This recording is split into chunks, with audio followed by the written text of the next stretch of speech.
Everyone, welcome to my channel crack with Indresh. And आज हम लोग सेकेंड पार्ट करेंगे डेरिवेटिव कॉन्ट्रैक्ट का। आप लोगों ने पिछला हमारा क्लास तो देख ही लिया होगा। अगर नहीं देखा है तो पहले वो ही देख लो, क्योंकि जब तक वो नहीं देखोगे तब तक आज का ये हमारा सेशन बहुत अच्छे से क्लियर नहीं होगा। सो आप पहले वो वाला सेशन जरूर देखो। आपको आई कार्ड भी ऊपर दिख रहा होगा, आपको जो है लास्ट में भी मिल जाएगा। एंड आपको डिटेल्स में भी मैं डेरिवेटिव कॉन्ट्रैक्ट का सेशन का लिंक दे दूंगा, तो आप उसको पहले जरूर देखो। ठीक। तो हम लोगों ने लास्ट सेशन में देखा था कि डेरिवेटिव क्या होता है ना। और equity derivative, interest derivative, foreign rate derivative, credit derivative, commodity derivative, ये सारी चीजें हम लोगों ने करी थी। और हमारे पार्टिसिपेंट्स कौन होते हैं इनके भी डीप अच्छे से हमने क्लियर करा था। हेजर कौन है, स्पेकुलेटर कौन है, एंड आर्बिट्रेजर कौन है। राइट, इनके बारे में हमने बढ़िया से बढ़िया डिस्कशन कर दिया है। आप लोग जरूर देखो। फीचर्स ऑफ फाइनेंशियल डेरिवेटिव क्या है। ये कॉन्ट्रैक्ट होता है। यहाँ की जो वैल्यू होती है वो अंडरलाइंग एसेट से डिराइव होती है। सबके अपने एक स्पेशल ऑब्लिगेशन होते हैं। डायरेक्ट और एक्सचेंज ट्रेडेड हो सकता है। अंडरलाइंग एसेट का डिलीवरी कोई जरूरी नहीं है कि वो इन्वॉल्व हो। सेकेंडरी मार्केट इंस्ट्रूमेंट होता है, यहाँ पे रिस्क भी होता है। राइट, ये भी कर लिया था। और type of derivative, exchange traded contract और ओवर द काउंटर कॉन्ट्रैक्ट, ये भी हमारा हो गया था। तो यहाँ तक हमने सारी चीजें कर ली थी। अब बात आती है आगे की। क्या आती है बात आगे की, जो कि है फॉरवर्ड कॉन्ट्रैक्ट, जो कि हमारा आज का सेशन है। फॉरवर्ड, फ्यूचर, ऑप्शन, स्वैप और स्वैप्शन, ये सारी चीजें करेंगे एक अच्छे एग्जाम्पल डिस्कशन इन सबके साथ। तो आइए शुरू करते हैं हमारा आज का सेशन फॉरवर्ड से। तो फॉरवर्ड है क्या? Forward contract, so forward contract is a customized contract between the two entities where settlement take place on the specified date in a future at today's pre-agreed price। तो क्या कह रहे हैं, हमारे दो पार्टीज के बीच का ये कॉन्ट्रैक्ट है जहां पे सेटलमेंट फ्यूचर में होगा, जो आज डिसाइड कर रहे हैं आज के एक प्राइस पर। मतलब हम एक आज प्राइस डिसाइड कर रहे हैं जो फ्यूचर में जिसको ट्रिगर करना होगा, या उसका जब मैच्योरिटी आएगा तब हमारा ये चीज कॉन्ट्रैक्ट या सेटलमेंट प्लेस होगा।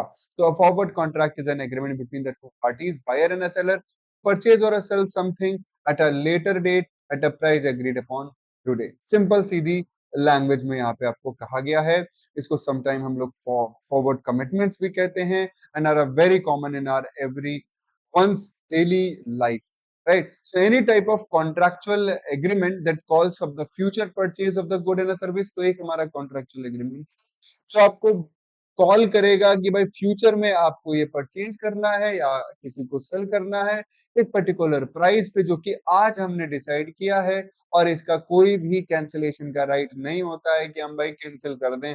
इसको हम लोग कहेंगे फॉरवर्ड कॉन्ट्रैक्ट। ठीक, तो इसकी वैल्यू किस पे डिपेंड होती है? हमारी फिजिकल एसेट पे, क्योंकि ये हमारा डेरिवेटिव कॉन्ट्रैक्ट होता है। आइए इसका एक एग्जांपल समझ लेते हैं। एग्जाम्पल समझेंगे, फिर उसके बाद पहले ये भी देख सकते हो, फिर इसके बाद एग्जाम्पल भी देख सकते हो, है ना। चाहे पहले एग्जाम्पल देखो फिर ये समझो, या पहले ये समझो या एग्जाम्पल देखो, है ना। हम ये चीजें आपको क्लियर करेंगे कि अगर लॉस और गेन है पर्टिकुलर पार्टी को, which is determined by the price movement of the asset. तो प्राइस का मूवमेंट जैसे होगा, है ना, अप या डाउन, उसी से समझ में आता है कि किसी का हमारा प्रॉफिट हुआ है, या फिर जिसको कहते हैं गेन हुआ है, या किसी का लॉस हो गया है। वह प्राइस इंक्रीजेस, मान लीजिए प्राइस इंक्रीज होता है, इसका मतलब buyer incurs a gain and he still gets to buy a asset at the older and a lower price, है ना। and on the other hand seller incurs a loss in the same scenario। अब आपको हो सकता हो ये चीज नहीं समझ में आई हो, बट हम आपको यहाँ पे पूरी कोशिश करेंगे कि आपको बेहतरीन तरीके से समझा पाए। आइए बात करते हैं हम लोग इस एक एग्जाम्पल के बारे में। तो आप कोई भी एक ऐसा प्रोडक्ट ले लो, मान लो हम कोई, मैं बहुत कॉमन सा एक छोटा सा एग्जांपल ले लो जिससे आपकी क्लैरिटी हो जाए। जैसे एग्जांपल के तौर पर हम कह दें कि मैंगो है, मान लो।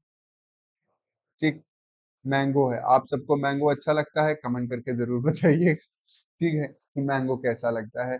अब मान लीजिए आपका एक फ्रूट है आम। आम मतलब मैंगो। मैंगो का कोई एक बायर है और एक कोई सेलर है, राइट। अब देखो, मैंने कल की क्लास में भी ये चीज बताया था, जरूरी नहीं है कि आपके पास मैंगो हो।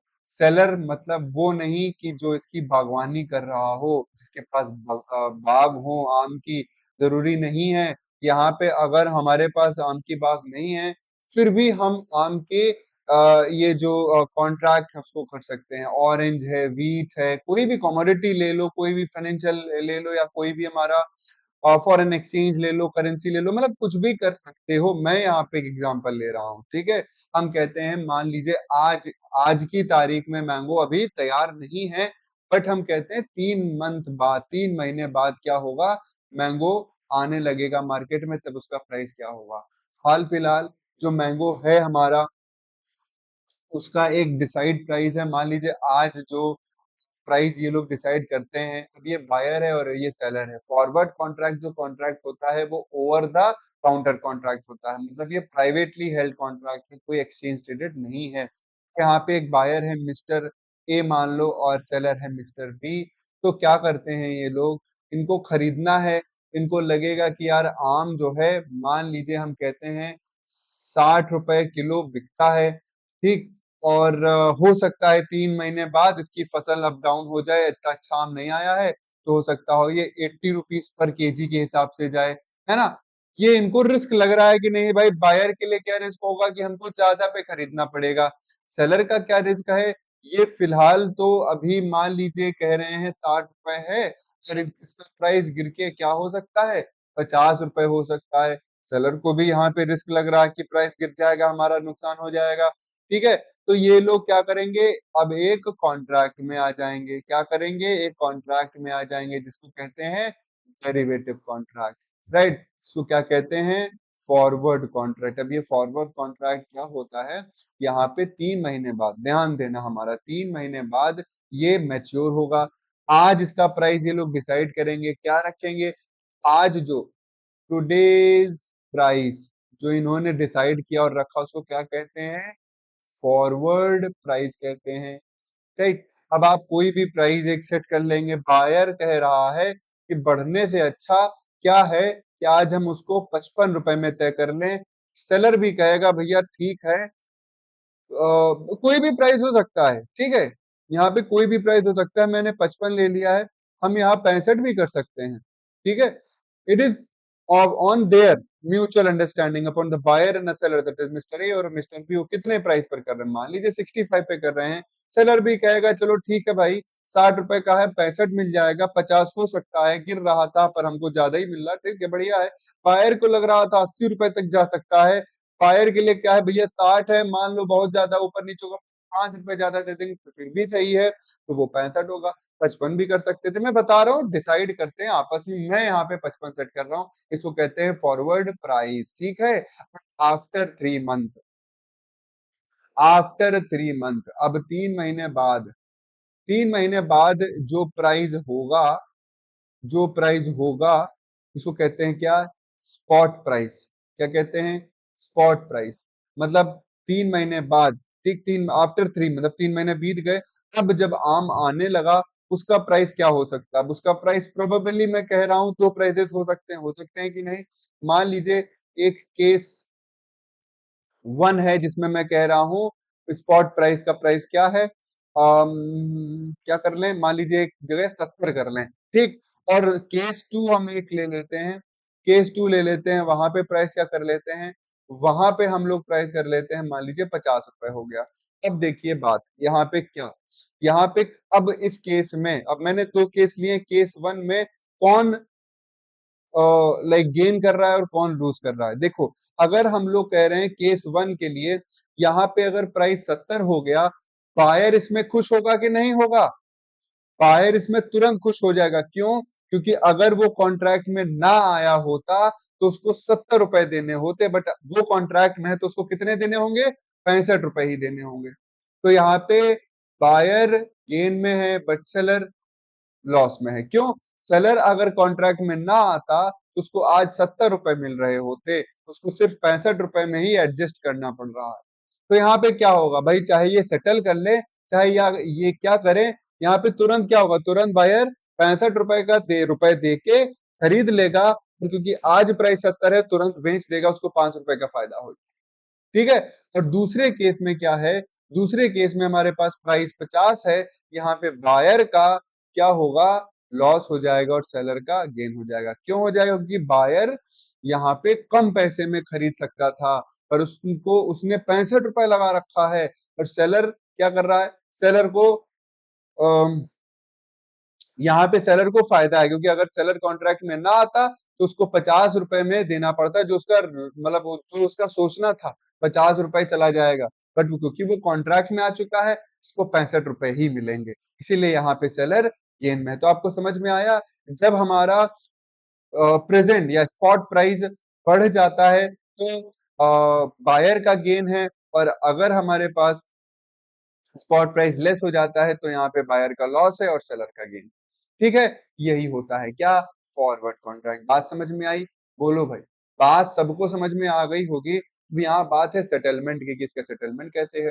अब हम मान लो यहाँ कहते हैं 10,000 यूनिट्स के बीच का ये हमारा कॉन्ट्रैक्ट हुआ था, 10,000 है ना। अब यहाँ पे इस केस में जैसे अगर मैं गेन निकालना चाहूँ, बायर का गेन कितना होगा, 5 रुपए पर केजी या पर यूनिट। अब यहाँ पे 50,000 रुपए का गेन है ना। तो यहाँ पे सिंपल क्या होगा, या तो सीधे सीधे सेलर 10,000 यूनिट दे दे, बायर खरीद ले और उसको तुरंत बेच दे, या तो क्या होगा, आपस में सेटलमेंट होगा। इसीलिए मैंने कहा था इसकी डिलीवरी जरूरी नहीं होती, राइट। यहाँ पे डिलीवरी इसीलिए जरूरी नहीं होती, कर सकते हैं अगर आपके पास इतना यूनिट है तो दे दो, फिर तुरंत क्या है भाई, उसको सेल कर दो। सेलर क्या कर सकता है, उसको सेटल भी कर सकता है। तो इसीलिए दो बेसिस हैं, डिलीवरी या cash basis. If the contract is on delivery basis, seller must transfer the underlying asset और the asset to the buyer, and buyer then pays the seller they agreed upon the price in cash। Simple सीधी बात है ना, cash पे कर देगा। वो क्या कर लेगा, सेटल कर लेगा। कोई भी भाई होगा वो सेटल कर लेगा, चाहे गेन हो चाहे लॉस हो, आपस में सेटलमेंट भी कर सकते हैं, है ना। क्यों, कैसे, देखो, when a contract is settled on the cash basis, buyer still makes the payment on the settlement date but no asset is exchange. अब यहाँ पे कोई एसेट एक्सचेंज नहीं हो रहा है, सिर्फ और सिर्फ कैश में सेटलमेंट हो रहा है। जिसे मैंने वहां पे दिखाया था, 10,000 यूनिट थी, 5 रुपए का फायदा है, अगर 50,000 रुपए का क्या कर देगा सेलर, सीधे सीधे 50,000 रुपए उसको दे दे। क्यों, कि वो डेरिवेटिव कॉन्ट्रैक्ट है। और यहाँ पे कोई भी जरूरी नहीं है, कि जरूरी नहीं है कि आम का जो लाइक प्रोड्यूसर है या फार्मर है वही कॉन्ट्रैक्ट में है, ऐसा कोई जरूरी नहीं है। यहाँ पे तो कोई कॉमन पर्सन भी यहाँ हो सकते हैं, अदर हो सकते हैं। इसीलिए वो सीधे सीधे सेटल ही करेंगे। कितना सेटल करेंगे, क्योंकि इधर इनका लॉस है तो 50,000 रुपए बायर को दे देंगे। उल्टे केस में भी सही है, अगर 50 रुपए होता है वहां पे बायर क्या करेगा, दोनों के बीच का डिफरेंस दे देगा। जैसे वहां पे 65 था, 50 हो गया 15 रुपए, मतलब 1.5 लाख रुपए क्या कर देगा हमारा बायर, सेलर को तुरंत दे देगा कि वो सेटल करना है। डिफरेंस हमारा तुरंत सेटल हो जाएगा, दोनों ही उसमें खुश हो जाएंगे। ये बात सबको समझ में आई? अगर आप सुन रहे हो यहाँ तक, देखे होगे, समझ में आई तो हमको प्लीज कमेंट करके जरूर बताना। हर एक इंसान, हर एक बच्चा यहाँ पे कमेंट करके जरूर बताए कि कैसे समझ में आया, आया कि नहीं आया, कितना आया, क्लियर है, और हमसे क्या चाहते हो, सब हमको बताओ। अब बात करते हैं नेक्स्ट फ्यूचर्स के बारे में। फ्यूचर्स क्या होते हैं? Futures contract is an agreement between the two parties to buy and sell an asset at a particular period of time in a future at a certain price. अब देखो, लगभग वही है जैसे अभी आप फॉरवर्ड के बारे में पढ़ के आए हो, कि एक ऐसा एग्रीमेंट है जहां दो party, that is buyer and seller, आते हैं एक एग्रीमेंट पे, जो कि आज प्राइस डिसाइड कर रहे हो बट सर्टेन प्राइस पे, बट फ्यूचर में उसका क्या हो रहा है, उसका मेच्योरिटी हो रहा है फ्यूचर के लिए। बात यहाँ तक सही है, एज इट इज है जैसे फॉरवर्ड में कही गई है, बट है ये फॉरवर्ड नहीं। ये थोड़ा सा और अच्छा है, क्योंकि यहाँ पे जो प्राइस है वो खुद डिसाइड नहीं करते, एक्सचेंज में डिसाइड होता है। Contract, just a second, the contract trade on the future exchange and is subject to daily settlement procedures. Future contract evolved out of the forward contract and possess many of some same characteristics. बिल्कुल forward की ही तरह है, but फिर भी difference है। Futures contract traded on the exchanges, organised exchanges जैसे NSC, BSC, है ना, called the future market. Future contract also differ from the forward contract in that they are subject to daily settlement procedures. अब यहाँ पे हम लोगों ने कल की क्लास में देखा था ना, अभी तक आप लोगों ने नहीं देखा तो प्लीज जाके पहले उस क्लास को देखो। डेरिवेटिव के ऊपर की एक क्लास है, रिकॉर्डिंग प्लीज देखो जाके, आपको और बेहतर और अच्छा और बढ़िया एक्सपीरियंस मिलेगा। मैंने वहां पे समझाया है कि डेली सेटलमेंट क्या होता है, हालांकि अभी भी समझाऊंगा, क्योंकि ये हमारा क्या है, एक्सचेंज ट्रेडेड है, तो इसीलिए हम लोग क्या करते हैं, यहाँ पे क्लियरिंग हाउस होता है, क्योंकि डेली का डेली क्या करता है, वो क्लियर करता है जैसे भी हमारा सेटलमेंट होगा। ठीक, जैसे फॉर एग्जाम्पल राइट। मान लीजिए कुछ भी हमारे 2 महीना 3 महीना या 4 महीने का हमारे पास एक कॉन्ट्रैक्ट हुआ है, बट मैं कुछ दिन का जैसे दिखाता हूँ, है ना। जिस दिन भी वो आए उसके अगले दिन का मान लीजिए मैंने प्राइस, उन्होंने मान लो प्राइस डिसाइड किया है, क्या प्राइस डिसाइड किया है, 50 रुपए का, ठीक है। फिर उसके बाद हम देखते हैं पहले दिन क्या हुआ, पहले दिन उसका 55 रुपए प्राइस हो गया। अब एक चीज तो हम समझ गए हैं यहाँ पे कि जब हमारा प्राइस बढ़ेगा तो किसका फायदा है, बायर का फायदा है, राइट। तो यहाँ पे सेलर देगा बायर को कितने रुपए, 5 रुपए पर यूनिट के हिसाब से। मान लीजिए दूसरे दिन क्या हुआ, ये 52 हो गया। भी ये यहाँ पे क्या है, डेली सेटलमेंट है भाई, यहाँ पे डेली क्लियरिंग हाउस इनको सेटल कर देगा, इनके मार्जिन से निकाल के बी के बायर के मार्जिन में डाल देगा, ठीक। मैंने कल ये भी बताया था कि दोनों को मार्जिन रखना पड़ता है। अब 52 है, again seller will give buyer 2 rupees per unit के हिसाब से। तीसरे दिन मान लीजिए वो प्राइस 58 हो गया, अब यहाँ पे buyer will give seller 8 rupees. क्यों, क्यों, क्योंकि यहाँ पे प्राइस हमारा हाई हो गया है। सेलर बायर को यहाँ पे नुकसान है कि नहीं है ना। मैं कुछ इधर उधर तो नहीं कहा, आपको चीजें समझ में आ रही हैं। देखो जब हमारे पास कम प्राइस है तो हमारे पास यहाँ पे अभी भी स्टिल राइट, ओह ओह सॉरी सॉरी सॉरी, एक चीज मैंने यहाँ पे कर दी है, क्योंकि मैं रिकॉर्डिंग ही कर रहा हूँ और बहुत लंबा कर चुका हूँ, so I am not like going like कि फिर से चलो यहाँ पे अपना, इट्स ओके, सारी चीजें होती है। Still seller will give buyer, भाई यहाँ पे मैंने थोड़ी गलती करी, 8 पे। हो सकता हो आपको ये चीज समझ में आ गई हो, है ना भाई। आ गई कि नहीं, अगर आपने तुरंत ये सोच लिया अरे नहीं सर ये क्या कह रहे हैं, है ना, तो इसका मतलब आपको समझ में आ गई। अगेन सेलर को यहाँ पे क्या है, नुकसान है, क्योंकि सेलर यहाँ पे क्या कर रहा है, अगर नहीं आता कॉन्ट्रैक्ट में तो आज 58 रुपए में बेच रहा होता। मान लीजिए चौथे दिन हम कह रहे हैं ये 48 रुपीज में हो गया। अब यहाँ पे बायर का नुकसान है, सेलर का फायदा है, राइट। क्योंकि सेलर अगर कॉन्ट्रैक्ट में ना आता तो उसको कम पैसे में बेचना पड़ता, बायर को कम पैसे में खरीदना पड़ता, बट अभी वो 50 रुपए में खरीदेगा, पर 2 रुपए के हिसाब से उसको देना पड़ेगा। मान लीजिए पांचवें दिन क्या हुआ, और प्राइस गिर गया, 55 आ गया, again buyer will give seller 5 rupees के हिसाब से। तो ये आप देख रहे हो मैं क्या बताने की कोशिश कर रहा हूँ। तो हर दिन price up down up down up down up down होता ही रहता है, आप लोग मार्केट में देखते ही होंगे। बट एक यहाँ पे क्या होता है, क्लियरिंग हाउस होता है। क्या होता है, क्लियरिंग हाउस होता है। इन दोनों का मार्जिन होता है, बायर का मार्जिन अलग होता है, सेलर का मार्जिन अलग होता है। मार्जिन मतलब कुछ पैसा ये लोग रखते हैं। हमने कल बताया था आप लोगों को कि जैसे कोई एक शर्त लगाते हो कि भाई 100 100 रुपए की, तो एक इंसान के पास रख देते हो कि भाई 100 रुपए मेरे रख लो, 100 रुपए इनके रख लो, जैसे कोई बेईमानी ना हो पाए, कोई रिस्क डिफॉल्ट करना हो पाए, जो कि फॉरवर्ड कॉन्ट्रैक्ट में हो सकता था, बिकॉज वहां पे कोई भी अदर नहीं है इसको रेगुलेट करने के लिए। यहाँ पे रेगुलेट करने के लिए हमारे पास एक्सचेंजेस होते हैं, ओके। तो ये हमारा क्लियरिंग हाउस होता है जो डेली का डेली क्लियर कर रहा है, ओके। बात समझ में आ गई होगी, इतना ही है आपका फॉरवर्ड, इतना समझ गए आप लोग। क्लियरिंग हाउस होता है जो डेली सेटल कर देगा, और ऐसे ही हमारा एक दिन आ जाएगा जहां पे फ्यूचर में मतलब हमारा जो ये मैच्योर हो जाएगा, फिर वहां पे आप चीजें खत्म कर दोगे। फिर आता है हमारा ऑप्शंस। ऑप्शंस ऑप्शंस क्या होते हैं, दो तरीके के होते हैं। मेरे को ऑप्शन मिल, ऑप्शन किस चीज का मिल रहा है, बाय करने का या सेल करने का। तो इसीलिए यहाँ पे कॉल ऑप्शन या पुट ऑप्शन होते हैं। Call option give the buyer, call give the buyer the right but not the obligation to buy a given quantity of underlying asset at a given price on or before a future date. और put क्या होता है, put gives the seller the right but not the obligation to sell a given quantity of underlying asset at a given price on or before the given date। इसको और थोड़ा elaborate और थोड़े अच्छे से समझते हैं। देखो कॉल ऑप्शन क्या है, call give the buyer the right but not the obligation. ये राइट देता है पर कोई ऐसा ऑब्लिगेशन नहीं है कि हमको बाय करना ही पड़ेगा। किस चीज का ऑब्लिगेशन है, ऑब्लिगेशन नहीं है, राइट है। करना चाहो करो, नहीं करना चाहो ना करो। क्या ना करो, क्या करो, to buy underlying asset at a strike price specified in the option contract. आपने कुछ ऑप्शन किए होंगे, है ना, ऑप्शन कॉन्ट्रैक्ट किया होगा, वहां पे आपने एक प्राइस डिसाइड किया होगा, वो अगर स्ट्राइक होता है तो आपको अगर उस पे बाय करना है तो बाय करो, नहीं करना है नहीं करो, इट्स अपॉन यू।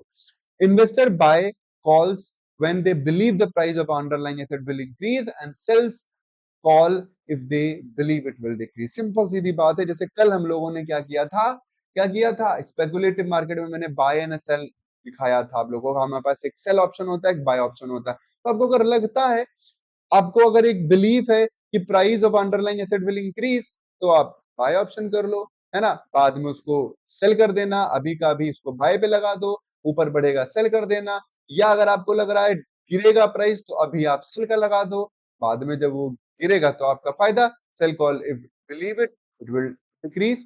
अब ये चीज और इलाबोरेटिव वे में मैंने कल बताई थी, वहां पे जाके देखना, अभी मैं और इलाबोरेट नहीं करूंगा।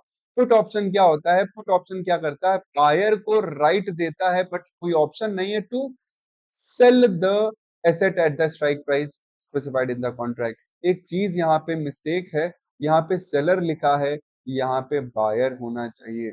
It give the buyer the right but not the obligation to sell the quantity, ठीक है, इट गिव द बायर, दोनों जगह बायर होगा, वहां पे टाइपिंग मिस्टेक है। Buyer the right but not the obligation to sell the underlying asset at the strike price is specified in the contract, right? So a writer, that is a seller of the put option, is obliged to buy a asset if put buyer uh, exercise their option. अब यहाँ पे एक हमारा जो writer है, मतलब seller of the put option हमारा put है। पुट क्या है? बायर को राइट दे रहा है किस चीज का? सेल करने का। ठीक, बायर को राइट दे रहा है सेल करने का, है ना, टू बाय द एसेट। अब ओके, सो यहाँ पे क्या है? Writer of a put option is obliged to buy asset if put buyer exercises their option. So investor buy put when they believe the price of the underlying asset will decrease. अब वो put कब करेंगे? जब उनको लग रहा है कि हाँ भाई डिक्रीज हो जाएगा, तो पुट ऑप्शन करते हैं। And sell put if they believe it will decrease, तो वो जब देख रहे हैं कि गिर सकता है तो बाय कर लेंगे, फिर देख रहे हैं अगर बढ़ सकता है तो अपना पुट ऑप्शन सेल कर देंगे। यही हमारा होता है ऑप्शंस में and call options. Hopefully you have got the idea. Now let's move upon the swap. Swap क्या है? नाम से समझ में आ रहा है, अदला बदली, अदला बदली। Swap can be defined as a forward derivative. So it is essentially a contract between the two parties where they exchange a series of the cash flows in the future. वो अपने जो सीरीज ऑफ कैश फ्लोज है वो अपने exchange कर लेते हैं। हालांकि लाइक कैश फ्लोज का क्या, उनके जो बीच का डिफरेंस है वो हमारा एक्सचेंज हो जाता है। कैश फ्लोज भी कह सकते हो, अभी एग्जांपल से आप चीज समझ जाओगे। So one party will consent to pay the floating interest rate on the principal amount while the other party will pay a fixed interest rate on the same amount if it is a case of the interest rate swap. So there are two type of swaps. Same swaps में हमारे पास interest rate swap हो सकता है या currency swap हो सकता है। हम क्या कर सकते हैं भाई, तुम्हारे पास डॉलर, मेरे पास रुपी, तुमको रुपी चाहिए, हमको डॉलर चाहिए, तो स्वैप कर लो। इंटरेस्ट रेट स्वैप किसी को, इंटरेस्ट रेट क्या होते हैं? दो तरीके के होते हैं, या तो फ्लोटिंग या तो हमारे पास क्या होता है? Fix interest rate. अब इन दोनों को भी हम लोग क्या कर सकते हैं? स्वैप कर सकते हैं। अभी हमारा प्राइवेट कॉन्ट्रैक्ट है, प्राइवेट एग्रीमेंट है, कोई एक्सचेंज में ऐसा नहीं हो रहा है। इसका मतलब ये हमारा सीरीज ऑफ फॉरवर्ड कॉन्ट्रैक्ट होते हैं। लिख लो, it is a series of a forward contract, कि यहाँ पे बार बार बार बार बार बार हम लोग स्वैप कर रहे हैं as per the daily settlement. ठीक है, आइए हम इसको एक एग्जांपल से आप लोगों को समझाते हैं। Just a minute.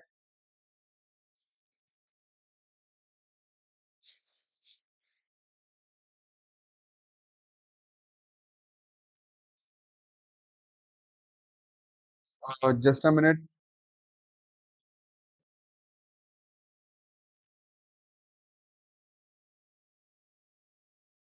Fine, so let's have a discussion on this thing. Let me take a slide so that it is not get erased.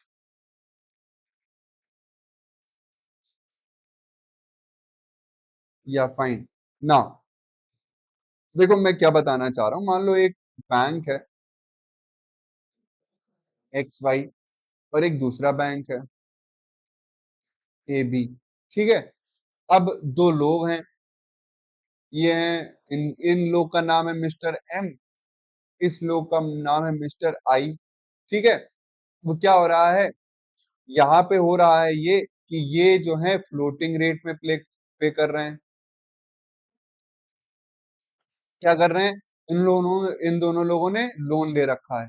अब लोन जो ले रखा है मिस्टर एम ने, वो फ्लोटिंग रेट पर है। किस हिसाब से चलता है? जो भी मान लो मिबर में है, मिबोर में है, मुंबई इंटर बैंक जो रेट होता है वो प्लस 2%। ठीक, अब उस पे जो भी चल रहा है उसका प्लस 2% और लेंगे। इनका जो है वो फिक्स इंटरेस्ट रेट है, और वो हम कहते हैं वो कहते हैं मान लीजिए 7% पे है, ठीक, 7% पे है। ओके, अब इन्होंने जितना भी लोन लेकर रखा है, मान लीजिए एक अजम्पशन है कि दोनों ने एक ही जैसा ले रखा है। सो अब क्या करना है यहाँ पे? अब भाई इन लोग, अब मिस्टर आई को लगता है कि फिक्स इंटरेस्ट रेट अच्छा नहीं है, पता कभी कभी कम हो जाता है तो बढ़िया कम देना पड़ता है ना। बट एम को लगता है कभी ज्यादा दे रहे हैं, कभी कम दे रहे हैं, कभी बहुत ज्यादा हो जाता है, तो एक होना चाहिए। इनके हिसाब से फ्लोटिंग अच्छा, इनके हिसाब से फिक्स अच्छा। तो ये क्या करेंगे, एक दिन मिले, आपस में क्या कर लिए इन्होंने, स्वैप कर लिया। किस चीज का स्वैप कर लिया? इंटरेस्ट रेट स्वैप कर लिया। इसका मतलब दोनों लोग क्या करेंगे, आपस में अपने इंटरेस्ट रेट कैश फ्लोज को स्वैप कर लेंगे। अब यहाँ कैसे चलेंगी चीजें देखना भाई। मान लीजिए हम कहते हैं आज मिबोर हमारे पास 5 है और यहाँ पे 2 है, तो कितना हुआ, 7%। इनका कितना है, 7%। यहाँ पे एक्सचेंज होगा, यहाँ एक्सचेंज नहीं होगा क्योंकि दोनों बराबर है। फिर हम कहते हैं अगले महीने 6% हो गया, तो यहाँ पे कितना हो गया, 8% हो गया। देख लो, ध्यान से देखना, इनको क्या करना है, इनको फिक्स करना है। इनको मतलब 7 पे फिक्स करना है। इसका मतलब ये क्या करेंगे, ये क्या करेंगे, ये यहाँ पे अगर ऐसा होता है तो इन्होंने क्या तय किया, हमको फ्लोटिंग देना है। मतलब इनको अगर फ्लोटिंग देना था तो ऐसे अभी ये 7 दे रहे हैं, अभी ये फ्लोटिंग पे आ रहे हैं, मतलब इनको इस समय ज्यादा देना पड़ रहा है, किसको, मिस्टर आई को ज्यादा देना पड़ रहा है। तो यहाँ पे क्या होगा, यहाँ पे 7 है इनका ना, ये +1 करेंगे अपने में। कैसे करेंगे, ये जो 1% ज्यादा है, यहाँ पे मिस्टर आई मिस्टर एम को दे देंगे, कहेंगे भैया ये लो, तुमको फिक्स चाहिए था 8 है तो हम तुमको दे रहे हैं। तो इधर आई का रेट बढ़ गया, 8 पे आ गया, है ना। और इधर क्या हुआ, मैं यहाँ पे लिख देता हूँ, यहाँ पे लिख देता हूँ, 8% है, -1 हो गया, तो कितना आ गया, 7 आ गया। ठीक है। फिर नेक्स्ट मंथ आया, नेक्स्ट मंथ आया तो ये हमारे पास 7.5 हो गया, और यहाँ पे 2% और, इसका मतलब क्या हो गया, 9.5 हो गया। गेन इट इज सीन कि भाई ये तो ज्यादा हो गया। इतना ज्यादा हो गया क्योंकि ये 7% दे रहे, इन्होंने स्वैप कर रखा है इनको। हो, जस्ट अ सेकेंड।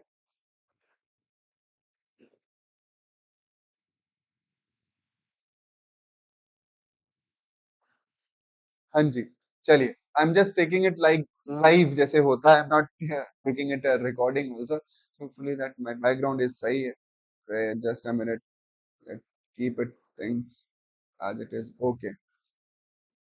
ओहो ओहो, चलिए भाई।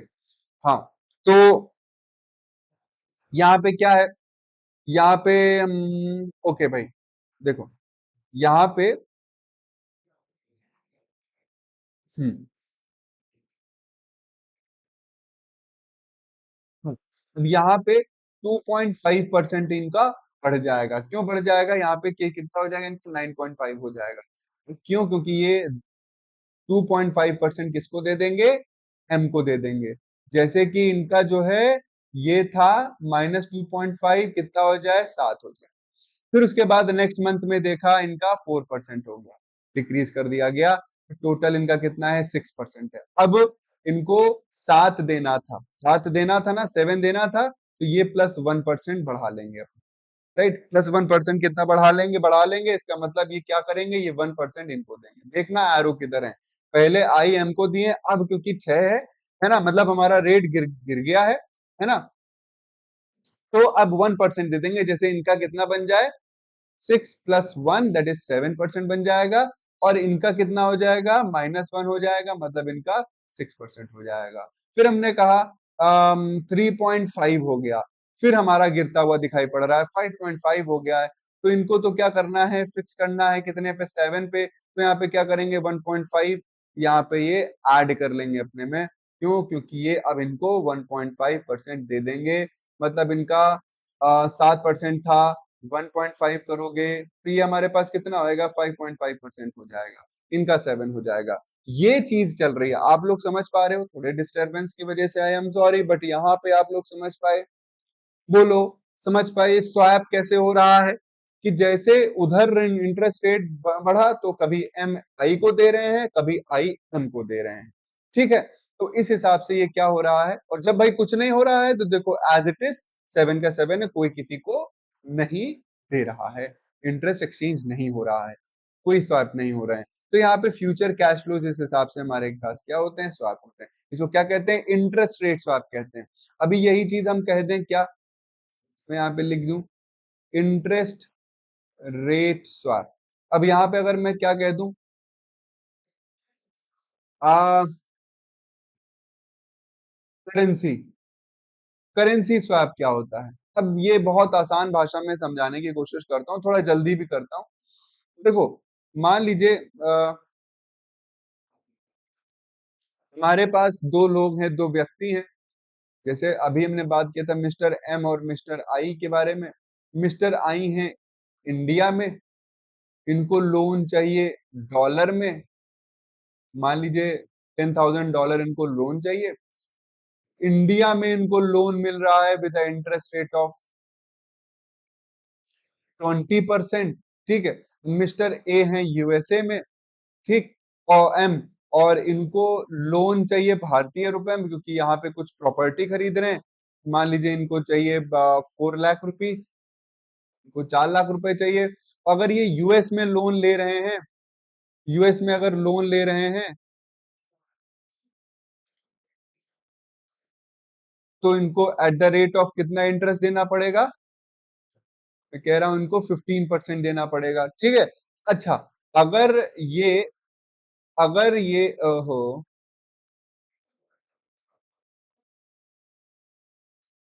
अगर ये डॉलर में ले रहे हैं और अगर ये यहाँ पे इंडिया में रुपी में ले रहे हैं, तो इंटरेस्ट कितना देना पड़ेगा, हम कह रहे हैं इनको सिर्फ और सिर्फ 10% देना पड़ेगा। और यही चीज अगर ये डॉलर में लोन ले रहे होते, तो ये इनको इंटरेस्ट सिर्फ और सिर्फ 8% का पड़ रहा होता। देखिए सब लोग, यहाँ पे क्या है, यहाँ पे मिस्टर ए और आई दोनों को ही लोन चाहिए, बट अपनी कंट्री में लोन लेंगे तो ज्यादा परसेंट पे देना पड़ रहा है। ये आपको साफ साफ देखने को मिल रहा है। तो आपको अब समझ में आ गया होगा ये लोग क्या करेंगे। तो ये लोग सिंपल सिंपल क्या करेंगे, अपना इंटरेस्ट रेट को, सॉरी, करेंसी को स्वैप कर लेंगे। ये लोन क्या करेंगे, मिस्टर एम क्या करेंगे, $10,000 का लोन ले लेंगे, जिसपे ये अपना क्या कर देंगे, 8% का इंटरेस्ट पे करेंगे। और मिस्टर ए 4 लाख रुपए का लोन ले लेंगे, जिसपे वो 10% का इंटरेस्ट पे कर देंगे, क्योंकि वहां पे कम पैसे का इंटरेस्ट है। पर अब ये क्या करेंगे, आपस में एक्सचेंज कर लेंगे। भाई उनको रुपए की जरूरत थी तो वो जाके रुपए दे देंगे, पर इधर ये लोन लेके ले लेंगे मिस्टर एम डॉलर में, और ये मिस्टर आई को दे देंगे। ठीक है, बात समझ में आई। इन्होंने क्या कर लिया, इन्होंने बढ़िया आपस में एक्सचेंज कर लिया, अपने अपने हिसाब से अपने अपने डॉलर और अपने रुपीस को लोन में लेके अपने इंटरेस्ट को पे करेंगे और आपस में एक्सचेंज कर देंगे। राइट। अब जो भी हमारा इंटरेस्ट रेट है, अब इंटरेस्ट है, यहाँ पे स्वैप कैसे होगा, भाई सिंपल सीधी बात है, कैश फ्लो जो भी आ रहा है आपस में क्या होगा, जो भी उसका इंटरेस्ट चार्ज होगा, एम आई को देगा और आई एम को देगा, जैसे उनका बराबरी हो जाए। ठीक, ये हमारा इंटरेस्ट रेट स्वैप होता है। इतना काफी है। ठीक है, इतना काफी है। अब एक आपके लिए मैं एक समझ लीजिए एक्स्ट्रा कुछ टोकन टाइप का की ऑफ नॉलेज ये ले सकते हो, देख सकते हो कि स्वैप्शंस क्या होते हैं। स्वैप पढ़ा, ऑप्शन पढ़ा।